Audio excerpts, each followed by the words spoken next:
Ok. Ok. Ça va, t'es frais? Allez, On y va. allons-y. Parler tout seul à une caméra, tout Ouais, ça. voilà.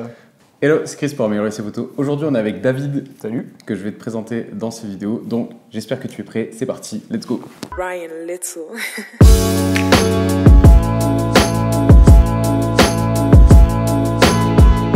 Donc, David, Oui. dis-nous, voilà, présente-toi. T'es sur Instagram, d'ailleurs, je vais mettre ton nom sur Instagram, comme ça, si jamais tu voudras aller checker les photos de David, tu pourrais y aller.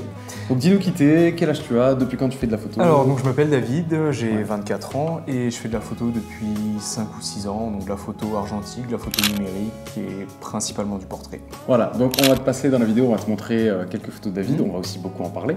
On Ouais. s'est connus à un événement que je couvrais l'année dernière, je crois. Bah, ça fait un an ce mois-ci, Ouais, c'était plus ou en moins, décembre, je crois. Et donc t'es venu me voir, c'est Il y ça? avait quelqu'un avec un appareil photo. C'était moi. Voilà, on peut parler photo, super. Ouais.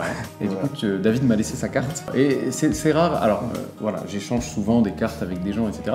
C'est très rare qu'un photographe me donne sa carte. Alors je vais toujours voir, hein, je vais toujours voir les photos des gens qui me donnent leur carte. Mais par contre, c'est assez rare que je sois totalement séduit par le travail. C'est pas que les gens font de la merde, c'est juste que parfois les gens sont plus dans un stade de recherche de style, et parfois même les gens qui ont trouvé leur style, bah parfois tout simplement c'est un style qui moi me parle pas plus que ça. C'est différent. Et toi, c'est vrai que j'ai été agréablement surpris le lendemain quand je me suis connecté et que j'ai été sur ton site, je me suis dit putain mais c'est vachement bien ce qu'il fait quoi. Ah, c'est gentil, En c'est plus flatteur. on avait Justine en modèle en commun Ouais. aussi, C'est ça. donc voilà, du coup ça nous a fait quelques points d'accroche et tout, donc c'était plutôt sympa. Comment est-ce que tu définis ton style de photo? Je dirais que c'est quelque chose de plutôt naturel, très spontané. Enfin, Ouais. j'essaie vraiment pas de faire des choses très montées, très posées, etc. C'est vraiment au feeling avec la personne que je vais prendre en photo. On va discuter du lieu, on va discuter de la tenue, on va s'arrêter un peu à ça, quoi. Elle va se balader par exemple dans une pièce, si c'est des photos d'intérieur, je vais tourner autour, je vais faire les photos sans m'interposer, sans trop guider, etc. quoi. Ok. Donc t'es plus en mode reportage, finalement C'est tu ça. crées un cadre, Et tu après, sais la personne comment est la interagit, lumière à l'intérieur, voilà. et toi tu vas tourner autour plus en mode C'est- reportage voilà. Sans m'interposer, Ouais. sans demander à ce que la personne fasse une pause ou quelque chose qui Ouais. n'est pas naturel, quoi. C'est vraiment Ok. montrer Ok. quelque chose de vrai, Ok. très naturel. Donc ta philosophie, parce que voilà, il y a ton style de photo, donc ton Mm. style de photo ça va être des portraits en intérieur, parfois en extérieur Plutôt, aussi, plus avec intérieur, mais- une ambiance. Ouais. Enfin moi c'est comme ça en tout cas que je le définirais. Est-ce que ça te... ça a Oui, l'air de- c'est ça. Et du coup ta philosophie globale par rapport à ça, est-ce que tu as un truc assez travaillé? Est-ce que c'est plutôt instinctif pour toi? C'est quand même très instinctif, hein. Il y a beaucoup, justement voilà tout le côté naturel, quoi. Je veux vraiment que la photo ça reflète quelque chose de vrai, enfin, que ce soit vraiment la personne telle qu'elle est, telle qu'elle se ressent, telle qu'elle se voit, telle qu'elle est vue par les autres, quoi. Mm. C'est vraiment, voilà, tu ressembles à ça, on va faire des photos et c'est naturel, quoi. Ouais, C'est sans trop vraiment- de mise en scène. Voilà, sans sans qu'il y ait Ok. un fond studio ou des choses comme Mm, ça. C'est je vois. un cadre réel et des photos réelles. Ouais. Et ça, du coup, ça a été ta démarche dès le début, quasi comme ça? Un peu, ouais. Ouais. Je me suis jamais trop intéressé à la photo studio ou Ouais. enfin vraiment tout ce qui est photo très lourd, très montage, avec beaucoup de lumière artificielle et tout ça. Je me suis toujours retrouvé. Parce que l'esthétique te déplaît ou parce que la démarche te déplaît? Même pas, non. C'est vraiment que j'ai commencé avec Ouais. la photo naturelle. Je suis resté dedans, ça m'a beaucoup plu et enfin vraiment de fil en aiguille, j'ai commencé à travailler avec d'autres gens, etc., d'autres modèles et vraiment avec toute cette mentalité, quoi. Ouais. On veut faire du vrai, on veut montrer. Surtout que j'ai commencé avec un appareil argentique, donc c'était beaucoup plus compliqué de faire du studio Ouais. avec, en termes de lumière et tout, en faisant des photos un peu comme ça, Ok. et Ok.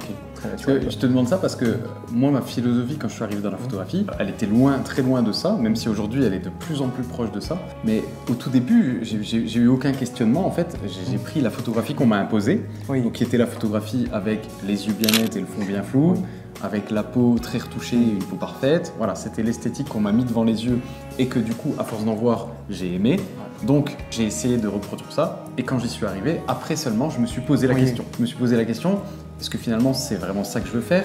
Est-ce que vraiment, c'est bien de faire ça? Enfin, tu vois, plein de questions Ouais. un peu autour de ça. Toi, finalement, t'es arrivé tout de suite dans l'authentique, en quelque sorte. Oui, voilà, j'ai jamais fait trop de retouches, des choses très lourdes sur les photos, quoi. Ouais. C'est toujours été comme ça. Après, Du coup, tu peux nous montrer peut-être un peu ton matériel que Ouais. tu as là. Donc là, tu as alors là, un on a un argentique. Chinon Flex de la marque Chinon, donc un vieil appareil argentique, 35 mm, Donc pellicule, voilà, ok, 35 plein mm, format. aucun format, avec un 50 mm qui est monté dessus, donc assez classique, pleinement manuel, Ouais. donc, Très lourd, très tendre. très lourd, voilà. Voilà, C'est- très très lourd. Faut pas le faire tomber. Ça, Ouais, non, il est c'est mastoc, quoi. Ouais. Mais c'est bien pour apprendre, que c'est vraiment. Ah ouais, Il faut comprendre chaque réglage, qu'est-ce qu'il va faire derrière pour chaque photo, quoi. Ouais. C'est Je le le bon remets là. appareil pour apprendre. J'essaie de le faire rentrer dans le cadre. On- Ensuite, en argentique, tu as. On a le petit Minox 35 GT, donc un appareil qui tient vraiment dans la C'est poche. c'est marrant comme il s'ouvre. Tiens, je te le Mm. remontre. À l'ancienne. Avec la lumière là, comme ça. Hop, et l'objectif sort en même temps. C'est super marrant. Alors celui-là, il est vraiment petit et léger. Hein. Il tient dans la poche. Ouais. Je dis souvent que mon X100F, c'est le truc petit et léger que j'emmène partout avec moi, mais rien à voir avec ce truc là. Dessus. Ah, c'est un cran au-dessus. Mais vraiment pratique. Bon, 35 mm aussi en pellicule. Et donc on a juste dessus le réglage d'ouverture qui est là et de la mise au point. D'accord, voilà. Ok, ensuite tu as le classique X100T. L'appareil vraiment pour le reportage, le X100T, voilà. Ouais, tiens, montre-le bien devant parce qu'il est beau. Un petit bouton rouge dessus. Donc vraiment l'appareil pour qui est souvent dans la poche quand je me déplace pour des reportages, mais en extérieur, pas vraiment pour le portrait, c'est plus... Focal fixe, 23 mm f2 dessus, donc équivalent 35.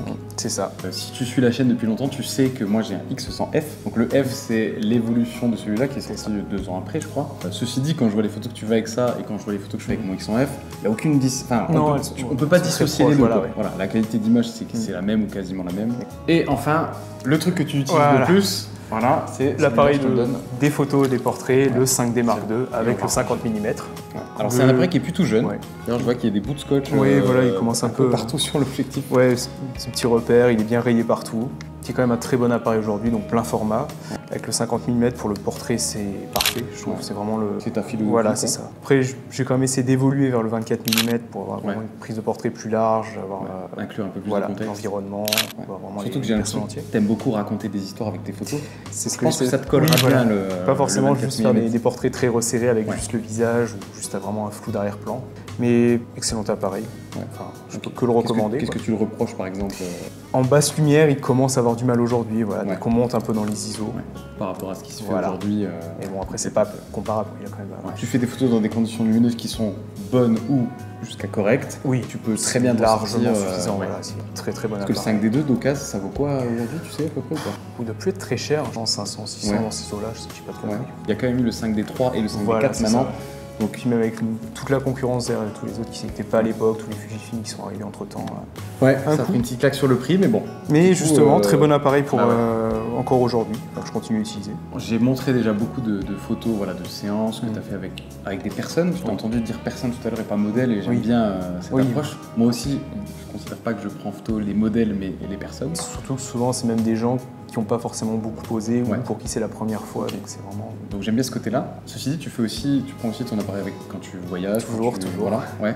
Donc je sais pas, qu'est-ce que tu peux... Je pense que je vais te passer quelques photos de Finlande, notamment cette photo avec le bras de ton père, je crois. Oui, voilà. Ça c'était vraiment sur un bateau au milieu d'un lac. Je faisais du bateau au milieu, mon père a traversé le lac en nageant.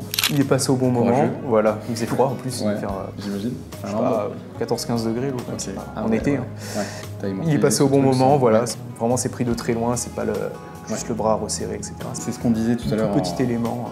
En présentant aussi la vidéo, c'est que quand tu débutes la photographie, tu as souvent envie de te dire le truc intéressant, il est là, donc je le mets plein cadre. Je le mets plein cadre. Donc là, par exemple, le bras de ton père, t'aurais très bien pu, bon, si t'avais peut-être une focale plus longue, ton père t'aurait demandé à ton père de passer plus près du bateau, peu importe. Mais voilà, tu te serais arrangé pour que son bras prenne plus de place. C'est vraiment l'élément central. Ouais. Mais finalement, moi je trouve la lecture de l'image meilleure là, parce qu'on comprend bien l'étendue du lac. Voilà, c'est ça. Que ton père, tout petit élément. Enfin, tu vois, il faut le traverser ce lac. Moi, ça me donne pas du tout envie quand je voudrais pas être à sa place. Quand je vois ça, donc j'aime bien ce cadrage-là. Et ce que j'aime bien aussi sur tes photos, c'est que ça raconte vraiment quelque chose parce que tu as du contexte. Et puis il y a d'autres photos que je vais te passer là de la Finlande avec les petites gouttes et ce genre de choses. En plus, la photo aussi très calme. Avec la un soir, il faisait beau, il y avait une belle lumière. Donc, voilà. Tu vois, on dit souvent utiliser la règle des tiers.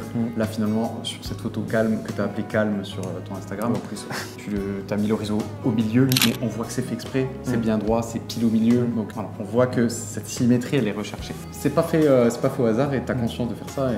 Et j'essaie, voilà. Mais j'essaie vraiment de montrer quelque chose de très large, très global et pas juste se focaliser sur un point dans une image. Qu'est-ce qu'elle en pense, ta copine, de photographier, de rentrer dans l'intimité de ces gens, de les photographier en lingerie, parfois encore moins? C'est vrai que c'est une bonne question. Au début, il y a peut-être un peu de jalousie, parce que ça peut être vu, je sais que certaines personnes s'arrêtent juste à la photo nue lingerie pour voir des gens nus en lingerie. Après, moi, c'est vraiment l'approche de montrer une personne telle qu'elle est vraiment, parce que avec le nu ou la lingerie, il y a très peu d'artifice au final. C'est vraiment la peau, souvent très peu de maquillage, c'est vraiment dans des lieux naturels. Donc ça C'est colle vraiment une finalement approche à- voilà, très spontanée, très vraie, Ouais. sans retouche, sans rien derrière. Parce que, enfin, éventuellement des Finalement, retouches c'est de le couleurs. prolongement de ta philosophie. Voilà, là-dessus, c'est quoi. vraiment arrivé à voilà, telle personne, elle est comme ça dans son quotidien ou son intimité. Donc on Ça la se prend ressent en comme ça. photo, voilà, je cherche à montrer. Ça a été un peu au début Ouais. sujet de discussion et tout ça. Et je pense que oui, c'est quelque chose après qu'il faut comprendre, qu'elle a compris. Et d'ailleurs, même aujourd'hui, elle veut se mettre à la photo. Donc voilà. c'est quand même qui lui a ouvert les Voilà, yeux c'est là-dessus. ça. Donc, Non, et ok. puis je pense qu'elle est consciente aussi, elle a déjà été présente sur des shootings. Donc, Si jamais les photos t'ont plu, n'hésite pas à aller checker l'Instagram de David. Voilà, c'est lui. Si la vidéo t'a plu, n'hésite pas à laisser le petit pouce bleu qui fait toujours c'est plaisir. important ça. Bah, dis-nous si le compte de David t'a plu, dis-nous peut-être ta photo préférée que je t'ai passée à l'écran. N'oublie pas que tu peux t'abonner en cliquant là, tu peux regarder ma dernière vidéo en cliquant ici. Et par ici, je te mets un livre que tu peux télécharger gratuitement si jamais tu débutes la photographie voir. ou si tu es intermédiaire. Ce livre, il t'apprendra 1 à faire un beau flou d'arrière-plan, 2 à faire des photos toujours très nettes et 3 à supprimer le bruit numérique. C'était Chris et David et nous on te dit à bientôt. Ciao. J'étais dans le temps du...